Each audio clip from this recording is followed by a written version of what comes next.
We've checked the rankings and we can confirm the experts are completely wrong about these 6 running backs in fantasy football this year. We've taken a look at Fantasy Pros expert consensus rankings, and we're going to tell you whether they are too low or too high on 6 different running backs. And we're going to start at the top, work our way down in terms of ADP. And Cameron, you're starting with what's probably going to be one of the hottest debates of the summer. Where do we take Christian McCaffery? Currently, he is the running back 7 over on Fantasy Pros. How did the experts screw this one up? Yeah, I mean, I understand if you don't want to draft him because you're a coward and you're scared of injuries, but when he is healthy, he is a top 2 running back. Like that, there is no ifs, ands, or buts. If he plays an entire season, he is a top 2 running back. And so, but like, I do understand if you are just mentally in the spot of I've drafted him 3 times in my entire life, all 3 times he played like in 6 games, I can't do it again. Okay, I get it. But if he's on your board at all, 7 is way too low. We've seen it over and over. The passing volume. He had a 17% target share last season in the 4 games that he was back. 2023, 17% target share. 2022, 17% oh my gosh, I can't even speak. 17% target share. He catches the ball out of the backfield. He gets a crazy amount of touches. Last season, he came back right away. It was like, oh, are they going to ease him back in? How are they going to do it? Kyle Shanahan even said last year, kind of got to protect him from himself. And then they proceeded to give him 88, 94, and 82% snap share in his 3 healthy games. Right. I mean, it's like, no, you can't because he's your best player. When he's out there, he truly is. And, I know you're worried about the injuries, but they were 2 completely different injuries last year. We have to keep that in mind. And maybe that scares you a little bit more.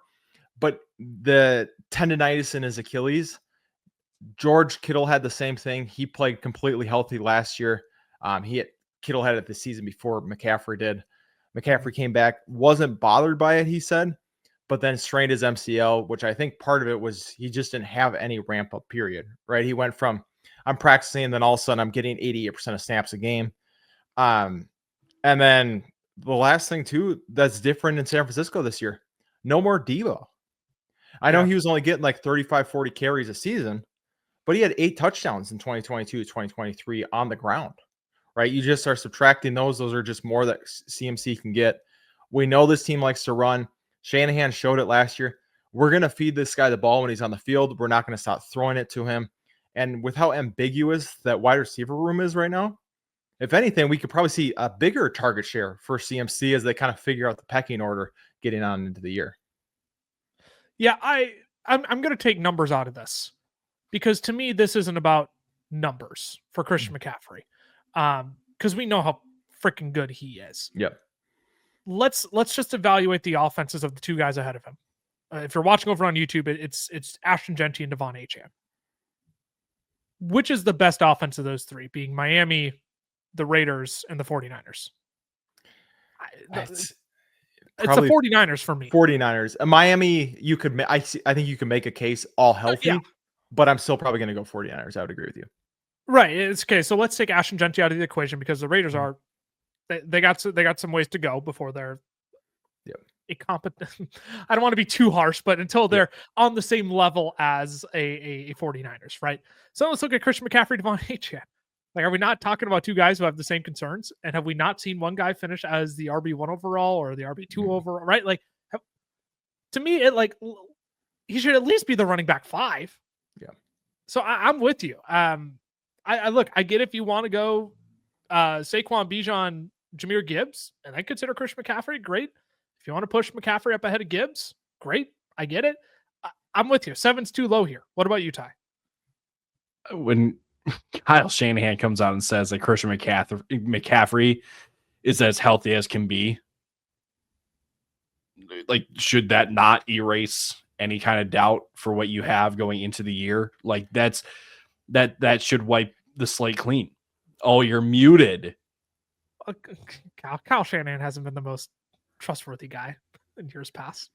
That's true. Well, fair. But at the same time, why would he? Look, I just don't want to give Kyle Shanahan a free pass after last year.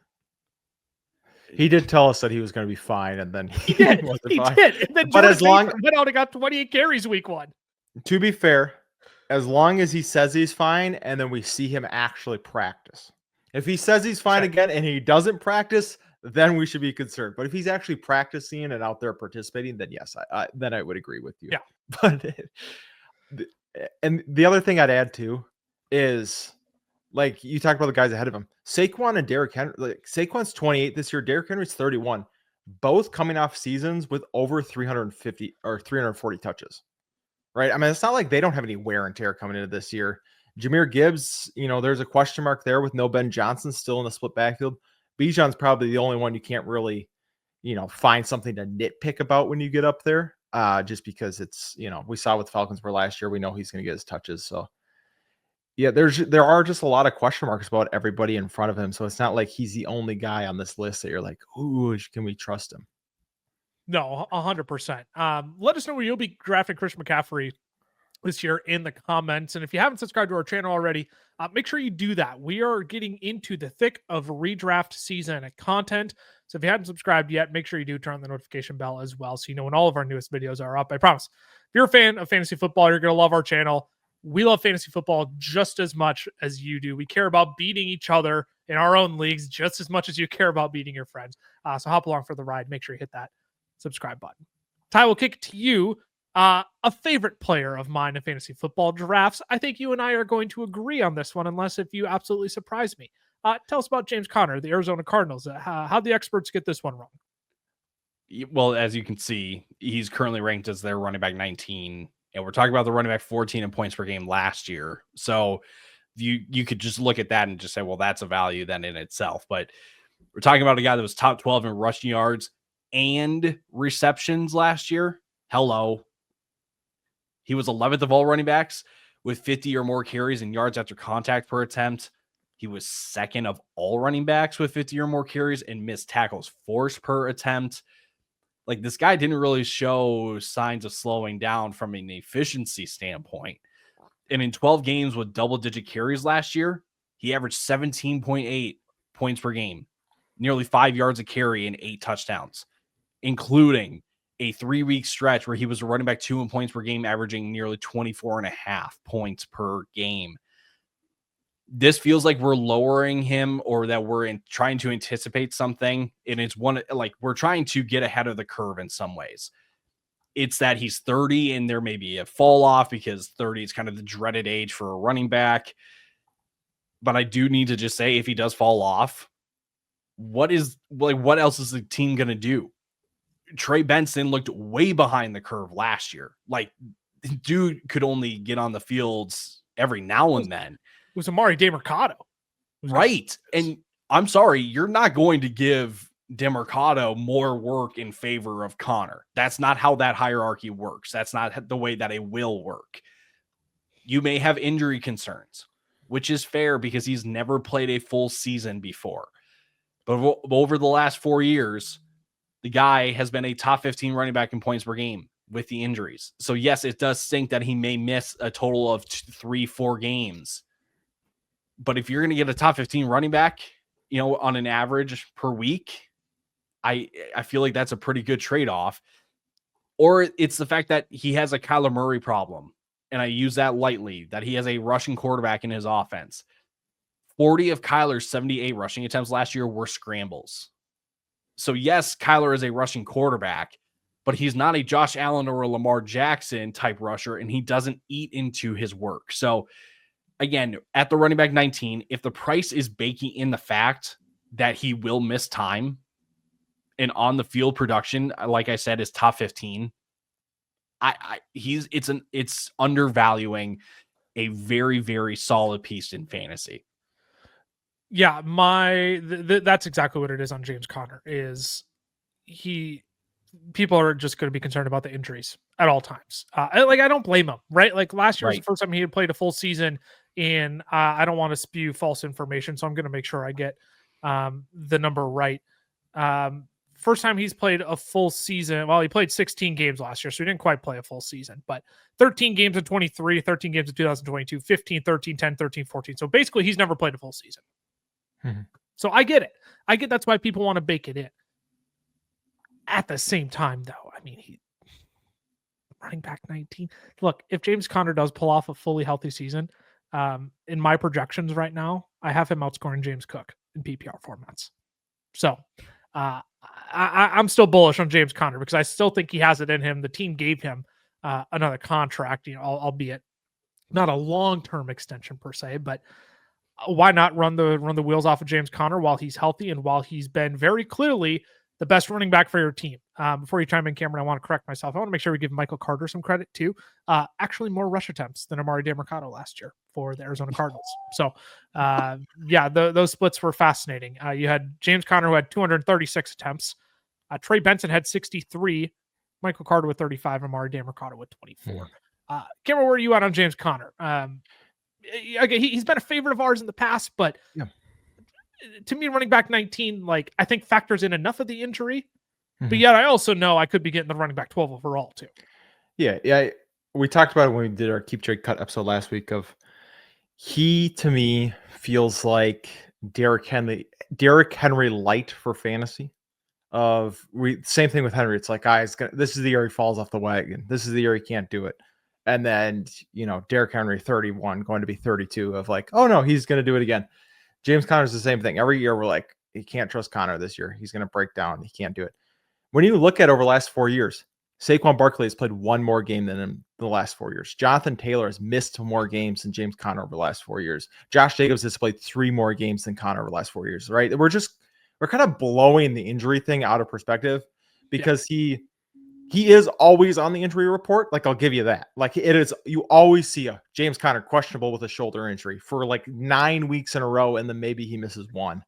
Right. But I just think that we're so used to seeing that we're he just has injury issues. And it's if your running back misses 3 games in a season, that's almost normal. It is almost normal as of now. David Montgomery missed 3 games last year. Chuba Hubbard missed 2 games.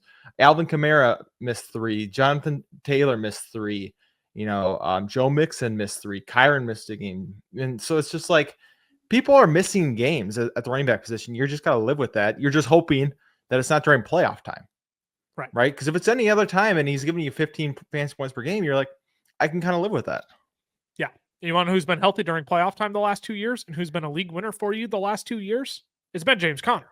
Yep. He's been phenomenal over the last 3-4 weeks of the season each of the past 2 years. So, look, when you're playing human bumper cars, human demolition derby at the running back position, you're going to miss games. It's just the reality. So, I think that's factored in here. And so when you take that into consideration, I agree. I think James Conner should be much closer to running back 12 than he should be to running back 20. I'm going to talk about another running back. Not the greatest bill of health throughout the course of his NFL career. Aaron Jones comes in as the running back 22 in Fantasy Pros expert consensus rankings. And last year he played all 17 games for the second time in his career. In those games, he was given a career high 305 touches and only finished as the running back 20 in fantasy points per game. Now, I know a lot of what the Vikings have done this offseason indicates they likely want to run the ball more this season, give some more relief to J.J. McCarthy in his quote-unquote rookie season, if you will. But Jordan Mason is a part of this backfield now. I don't think that's nothing because in the 6 games that Mason played more than 60% of snaps last year, again, we just had the whole Christian McCaffery conundrum that we talked about, right? He averaged nearly 112 total yards on 21 touches per game. We're not talking about a hopeful Cinderella Ty Chandler here or Kevin O'Connell's can't quit obsession with Cam Akers. We're talking about a dude who was a running back 1 bell cow in 3 of those 6 games. So I know the offensive line got better in Minnesota, and I think there's still going to be a high-scoring offense. I just question if Aaron Jones's running back 22 rank completely factors in this injury history at 30 years old and the team actively trading for Jordan Mason this offseason. I'm not going to sit here and tell you it's an egregious pick, but part of me kind of wants to take shots on these rookies instead of an Aaron Jones who is probably going to be splitting a backfield at 30 years old. Still has some PPR, half PPR upside, drew 62 targets last year, but that's a whole other conversation in terms of the receiving department. In terms of the rushing department, where he got 255 totes last year, over 1,100 rushing yards, I think Jordan Mason is going to be a bigger part of this offense than people may anticipate. Yeah, it is a little worrisome, and people might look at it and go, "Why do you like James Conner and not Aaron Jones?" It felt like, truthfully, Aaron Jones played at his ceiling Oh, last year totally. Yeah. and was still only running back 20 in points per game. That's the issue. Of he still was 4.5 yards per carry on those 255 carries. But do we really think at 31 years old, Aaron Jones is going to get up to that Derrick Henry level and average over 5 yards per carry? Like he I used to don't earlier really. in his career. I mean, Aaron Yeah, Jones was a 5.5 yards per carry back. What, like 3 of the 100%. first 4 years of his career? Yes. Yeah, right. 100%. I just don't see it happening this next year, right? And like you said, do we think he gets 255 carries again? Probably No. not. Could receiving work stay the same? Probably. But you know who's going to get the goal line carries, like you said? Jordan Mason. So Jordan you're Mason. not going to see the 7 touchdowns increase by much. Maybe he hits 10. Awesome. Then he goes up to 13.7 points per game, and it would be the running back 18 in points per. So, like, you know what I mean? Like, Right. maybe if everything goes right, he barely beats where he's being drafted at. So it's just like you are drafting at your ceiling, which I understand. We start getting gross with some of these running backs the further down you get. So it's No. kind of like you might have to. But like you said, if I can go Travion Henderson, RJ Harvey, Quinshon Judkins, Kaleb Johnson, a lot of these guys you can take that shot on. I think I would over Aaron Jones right now. Yeah, I almost talked about Quinshon Judkins here instead, because he's one that I would heavily consider over Aaron Jones. And then you just come back to like how about the offense? Mhm. The Minnesota Vikings offense is so much better than whatever the Cleveland Browns are going to put out on the football field this year. I can't say whatever because they do have a couple of nice pieces there, but you can't tell me that the Minnesota Vikings offense isn't going to score more points than the Cleveland Browns this year. They absolutely are. Where do you land, Ty, on Aaron Jones? Is this about right for you? Too low, too high? Where do you fall? I want to say it's about right because if you're looking for production right away at the beginning of the season, you're probably going to get it from Aaron Jones over some of the rookies like that you mentioned with Travion and RJ, Kaleb and Quinshon. But I think the best way to describe it is that with Jordan Mason now in town, and Cam said the touchdowns, that's a big component of this. But with Jordan Mason in town, we're expecting the rushing volume to take a hit. And with the offensive line, this whole offense could be more efficient. So you may see the efficiency go up for Aaron Jones, but we don't think that the jump in efficiency is going to outscore, outweigh, out whatever that drop in rushing volume. He can still get 50 receptions. I would even say it's like 45 receptions is still going to be my expectation for Aaron Jones. But again, the hit in rushing volume is what's going to make the difference. So I feel like it's going to be right about here. I don't think it's going to be a top 15. I don't think it's going to be, again, anything that we saw from last year. I don't think we see a jump in touchdowns, and that's ultimately what's going to hurt him. Can we have a quick conversation about his receiving, though? You didn't have TJ Hawkinson for half of last year. Yeah. And when you're talking, I'm not saying TJ Hawkinson is going to siphon every single Aaron Jones target. Don't hear what I'm not saying there, but when he's back, it's a lot of those short yardage targets. It's not like TJ Hawkinson has been a down the seam stretcher, right, for this team. He's been a lot of dink and dunk underneath, which I think Aaron Jones probably helped played a part in last year as well. He's going to be a good safety valve for JJ McCarthy. I'm not going to say his receiving production is going to fall off a cliff. Obviously, that's what Aaron Jones is good at, is catching passes. But I think he outperforms last year's receiving numbers? I don't. If he's not going to be on the field as frequently, I just don't see that. And with TJ Hawkinson being back, so there's just a lot of things here that are just working against running back 22 for me. Like I'm probably more comfortable in that running back 26, 27 range. But you can make the case to me as well that, hey, you know what? If things do go right, if the efficiency is up, if Jordan Mason isn't as big of a factor as we think, as I think, yeah, maybe he is closer to running back 20, running back 18 then. But right now, I'm not as convinced on that. Like over on Underdog right now, running back 26, 27, Aaron Jones is going off the board as. A lot of these rookies are going ahead of him because you want to backstack week 17 production. So if you want to actually draft these guys on your fantasy teams right now, head over to Underdog, use the code FELLAS. You can use the QR code on your screen over on YouTube. When you use the code FELLAS to sign up, they'll give you $1,000 extra dollars in bonus cash to play with, up to $1,000 in extra bonus cash to play with as well, including a free pick'em for the live. Yeah, they're just going to hand you $1,000 to play with. No, bonus cash. bonus cash, up to $1,000 bonus cash to play with. But we'll let them have a word here. We'll take a quick break. Today's podcast episode is brought to you by our friends over at Underdog Fantasy. Now, we love Underdog. It is the easiest place to play best ball formats, and they even have their own form of player props called Pick'em. You can make up to 20 times your money on a single night by correlating props together.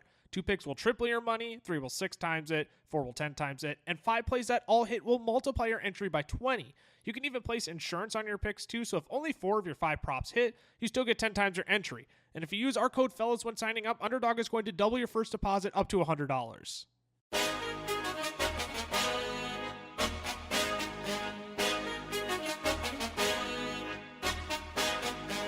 Alrighty, we are back. So far, we have talked about Christian McCaffery, James Conner, Aaron Jones, and expert rankings for running backs that they have completely wrong over on Fantasy Pros. Cam, we'll kick it back to you. We are going to talk about a rookie running back here. I'm fascinated to hear what you think about Kaleb Johnson here on the Pittsburgh Steelers. I went back and forth on this one, but I want to hear where you lie on Kaleb Johnson. Yeah, big thing for me is just feels like it's pretty guaranteed volume in this offense. Last season, 263 carries for Najee Harris, and dude didn't even play 50% of snaps, right? I mean, his snap share is 49%.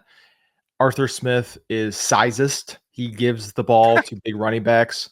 That's true. He has shown that. Like, you don't believe me? Ask Bijan Robinson. Yeah. Ask if you were a Bijan Robinson manager. Do you remember when Tyler Algier saw 180 carries and you were like, "What is going on? Why is the best player on this team not touching the ball more often?" Yeah, exactly. This team didn't go out and put big money into Jalen Warren.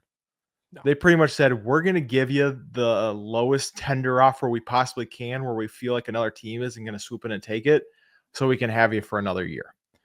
Everything coming out of camp too about Kaleb Johnson is that this dude is obsessed with getting better. He is constantly hammering home, how do I get better in pass protection? How do I get better? Like, he wants to be a 3-down back.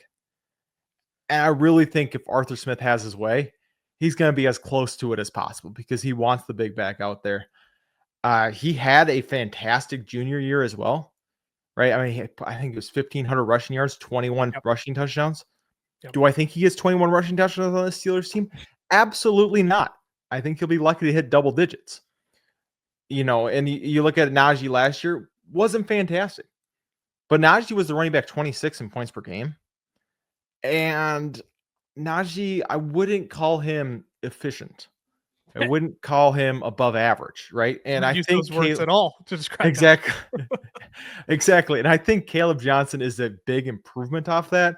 I think at the very least, Aaron Rodgers is going to be a continuation of quarterback production from what we saw last year. Maybe he figures it out as a half step forward, but I think at the very least, it's going to be similar to what we saw with Russ to end the year. So this offense isn't going to be fantastic, but it'll be competent enough that he's not going to have 3 touchdowns at the end of the year. So I think when you kind of add all of that in together, I have confidence, especially at like running back 29. Yeah, I think he's going to definitely outproduce that. It feels crazy to say. It feels like there's upside for 1,000 yards and 10 touchdowns here. Oh, 100%. There just is. Aaron Rodgers at quarterback now. This team's going to be able to hopefully throw the football and not have Mason Rudolph. That was my biggest fear with Kaleb Johnson, right? Yes. It's like, I love the scheme fit. This was the perfect scheme fit for him. If he was going to come to the NFL and land on any team, the Pittsburgh Steelers were the perfect team for him. So I have no concerns around that. It was, are they going to be able to score enough? Or is the offense going to have enough momentum to move the football? And I'm not as worried about that with Aaron Rodgers around anymore. So yeah, if Kaleb Johnson ends up overtaking Jalen Warren, siphoning some of his touches away sooner than we think, if he gets 1,010, I mean, you look at last season, all the running backs who were inside the top 12 in fantasy points per game, all of them, except for, okay, let me rephrase. All of them in top 10 in fantasy points per game last year were 1,010. Every running back that had 10 touchdowns was a top 12 running back last year. I'll leave it at that. Ty, where do you land on Kaleb Johnson? Because I think if that kind of upside is there, running back 29 it feels too low. Yeah, I have to agree. I mean, everything so far this offseason has been volume, has been related to volume. And I think Cam put it the best. Arthur Smith is a sizist, and Jalen Warren couldn't get over Najee Harris last year. And Kaleb Johnson, yes, he's the younger, more exciting option than Najee Harris is. But if you can't get over Najee Harris, not really sure how you're going to be able to get in over Kaleb Johnson. And like the fantasy stat is running back 40 in usage last year for Jalen Warren.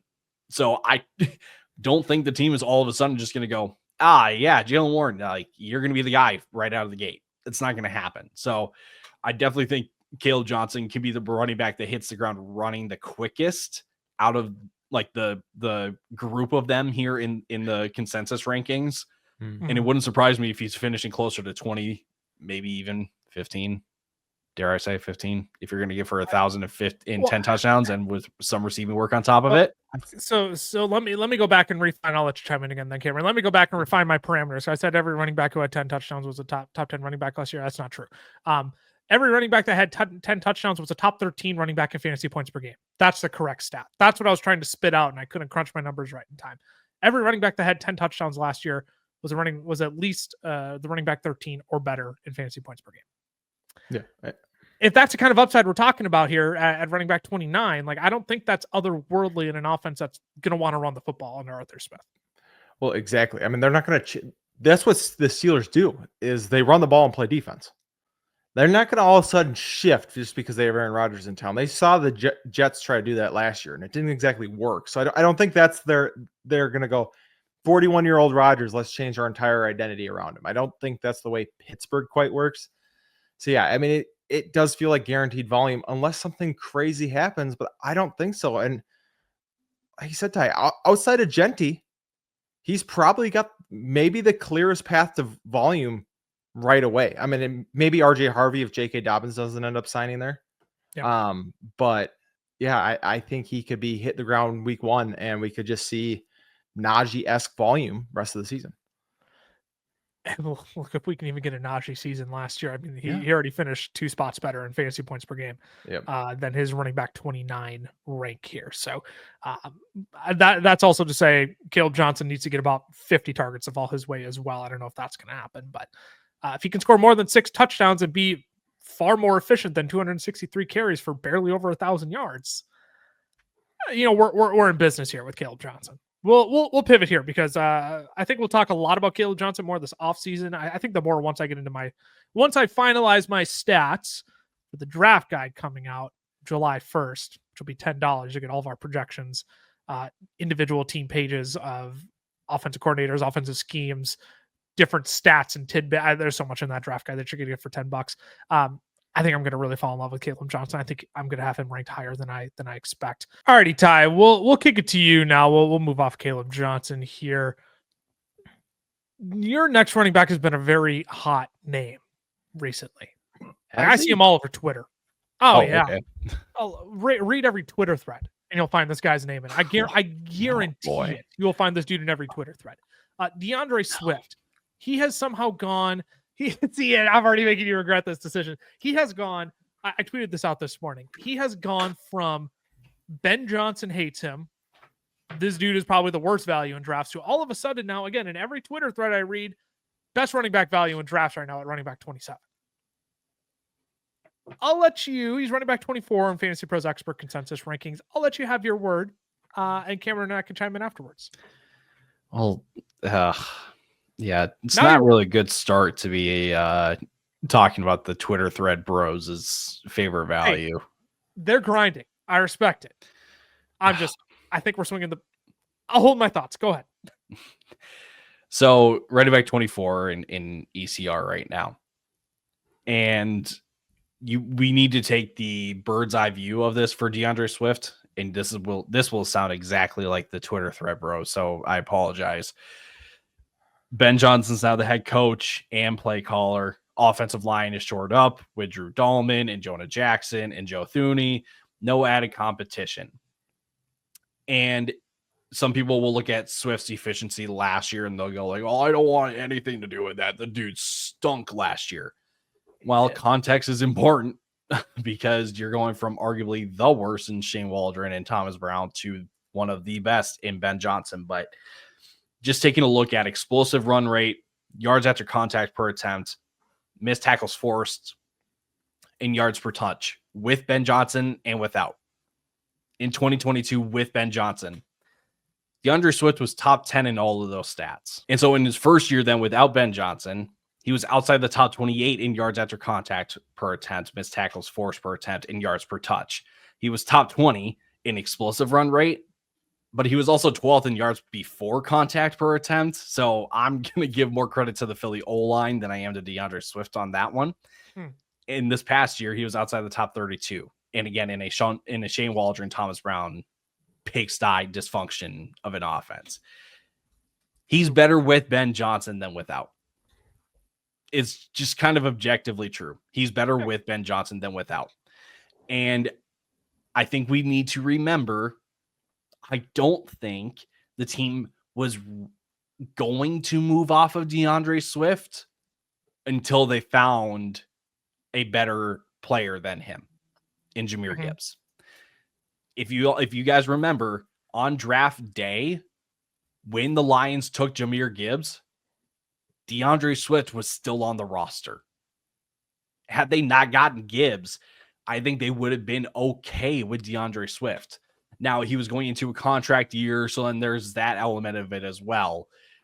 But all of this to say, it's not like Ben Johnson has a vendetta against DeAndre Swift. And even if he is a one-year placeholder, we're talking redraft here. So the cost is not terrible to swallow on this one. I trust the Ben Johnson offense. And even if it isn't the prettiest thing in the world, if it's nowhere near as efficient as it was in his 1 year with Ben Johnson in Detroit, I just promise, I hope that he just ugly volumes his way to being better than the running back 24. And I'm not saying that he's the best value, like some people would say, but even if he's closer to 20 than he is to 25, he kind of shuts it all down. And then he's kind of undervalued right now at running back 24. Can you define ugly volume for me? We'll come back to it. I just need to know where you're coming from on that. Ugly volume, I would say like 200 carries.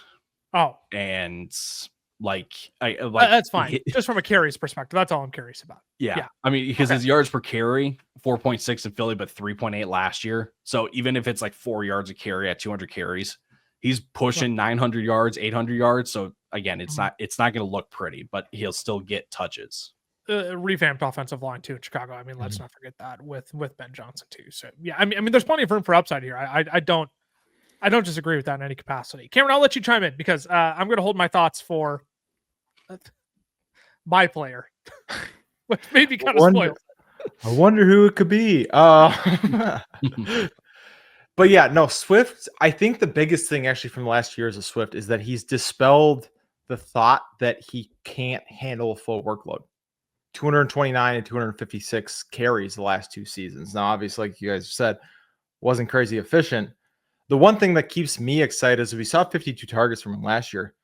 Ben Johnson's coming from an offense where they had the 6th most running back targets out of anybody in the NFL with 110. Obviously, when you have Jahmyr Gibbs, you're going to throw the ball a little bit more, right? Because you want to give him space. We're not going to say he's Jahmyr Gibbs. Even if they try to do the Thunder and Lightning, he's not Jahmyr Gibbs. Like, let's get that clear. But I do think there is a lot of room for upside. He only had 6 touchdowns last year. Now, I know he's not going to be the touchdown guy. No. But I just think that, there is a little bit of room, and I don't think we're going to see regression off of that, right? I don't think that's all of a sudden going to come back down. So I do think there's room for improvement. 24 feels about right for me. So I'm kind of in the middle here. I'm maybe a little more optimistic than pessimistic on Swift because I do think that there is upside with Ben Johnson. But yeah, I don't know. It'd be interesting. I'm just happy it's not Shane Waldron who's calling the plays for him. Yeah. And so this is all subject to change. Let me first say that because could the Bears go out and be the team to sign J.K. Dobbins? Could they go out and trade? I read one post that suggested Kent Walker, which I'm fascinated by. And I don't know what candle is held to that. So I don't know how valid that actually is what I'm trying to say. But could Chicago do something here before the start of the season to just wipe all this away. Sure.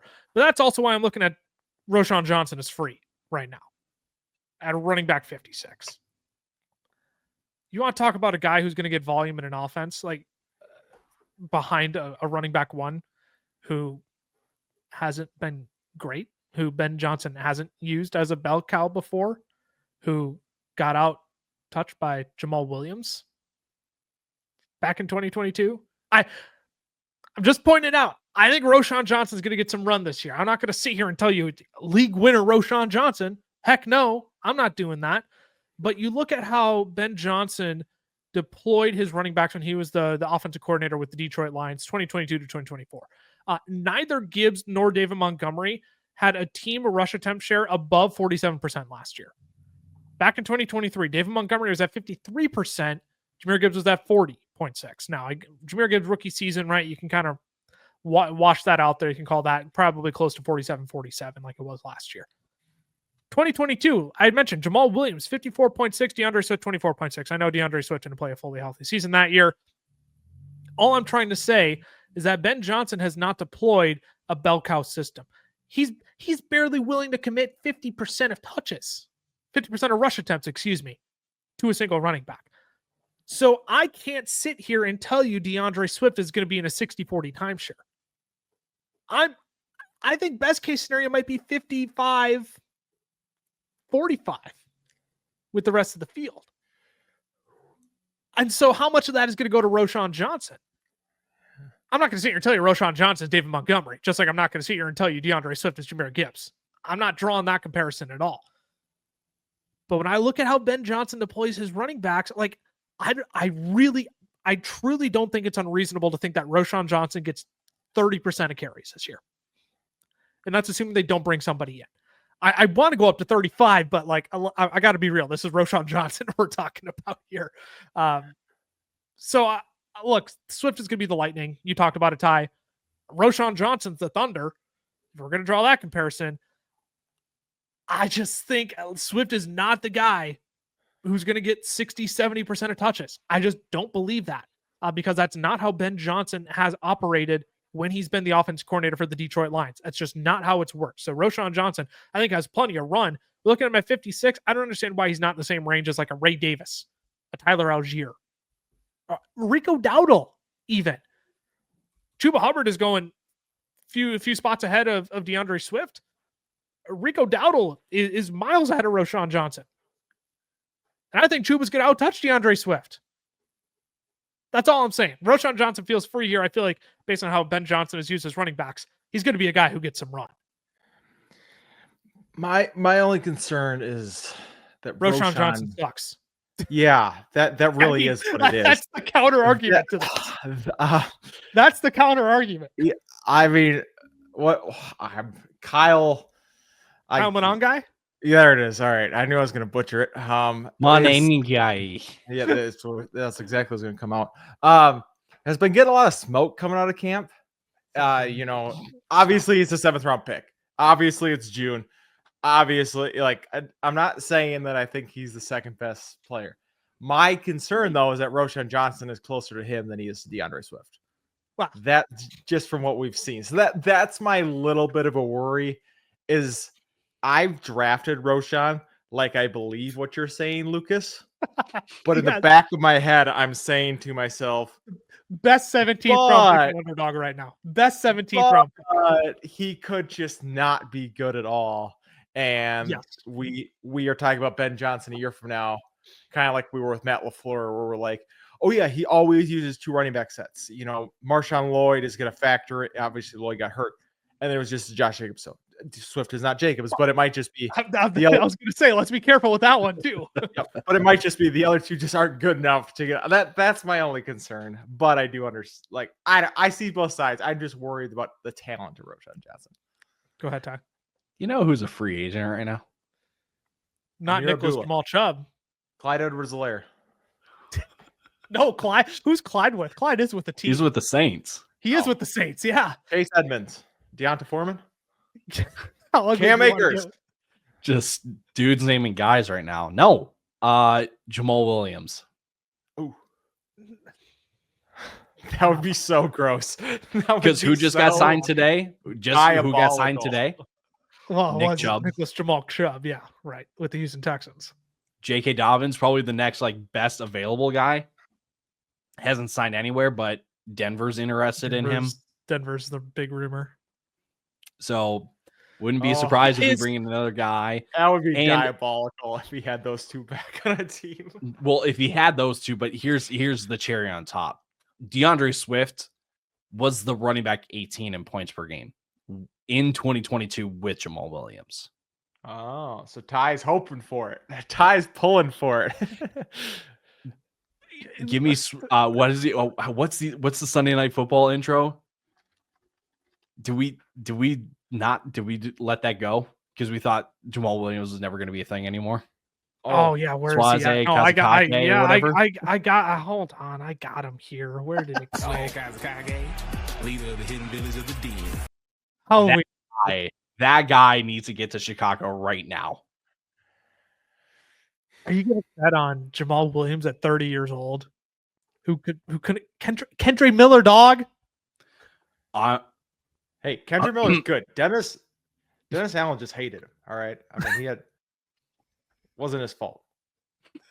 Let's just make sure that's out there. Look, I get Ben Johnson could probably make magic happen out of whoever he wants to sign. That's more of a power back. I'm not willing to bet it's Jamal Williams at 30 over Roschon Johnson at 24. Well, we're looking at like Gus Edwards. I'm not copying 30. and pasting that one season. That's lazy. You are better than that, Ty. You can't make I it am at speaking this to 26. Akers would be interesting. I'd give you Akers. He had some juice. He had some juice for a guy who tore two Achilles. He's the middle of these two guys, though. Remember Joshua Kelly? He's available. Hey, how about Gus Edwards? He's available. Yeah, Gus Jeff Edwards. Wilson. Jeff Wilson. Mike Boone, since Yes. big Vikings guys over here. Oh Dude. man. Look, Chicago could do a lot of things before the start of the season. They've kind of missed out on every running back that they've wanted up to this point. If they really wanted a power back, they probably should have just taken Amari Hampton, 12th overall, elected. If it wasn't Genty, they were going to go the tight end position instead. At any rate, if you want to draft all these players right now, we talked about it. Do it so over on Underdog. They have got literally thousands upon thousands. They got millions of dollars they're giving out this summer. I believe it's $15 million in prizes they're giving away this summer through all the different contests they're running. So go get your share of that. There's entry pools as little as $3 all the way up. If you want to get in on Best Ball Mania, which is $25, first place gets $2 million. Second place gets $1 million. So you can go try your hand at that. Use code FELLAS, scan the QR code on your screen to give you up to $1,000 in bonus cash to play with and to make your first deposit. And they'll give you a free pick in their Pick'em lobby as well. You can follow us on the socials as well. I am at Lucas Wenzel on X, Camlaw FFF for Cameron, Tyler _Plath for Ty. Our other socials as well, Fellas pages, FFL is on X, the FFL is on Instagram, Fantasy Football Fellas on Facebook, and the good old TikTok. If you want our YouTube Shorts, Fantasy Football Fellas Shorts as well. I haven't been plugging that one as much, but I figure if you're here, I don't forget you probably already found. You probably don't. You're probably a better host than me since I've been out for the last 2.5 weeks. I mean, I wouldn't say that, but I at least don't forget that. I do one thing better. You do. Oh my goodness. Well, we're gonna be back later this week. We're gonna do the same exercise with 6 wide receivers that we think Fantasy Pros ECR has completely wrong. So again, if you want that content, make sure you subscribe, hit that notification bell as well. Got so much more fantasy football content coming out for you all this summer. We got an awesome stretch coming up here of content. I'm really excited for the redraft content we're getting into here. So hit that subscribe button, turn on the notification bell so you know when our newest episodes are out. Till we see you later this week, stay safe, stay healthy. Deuces. Deuces.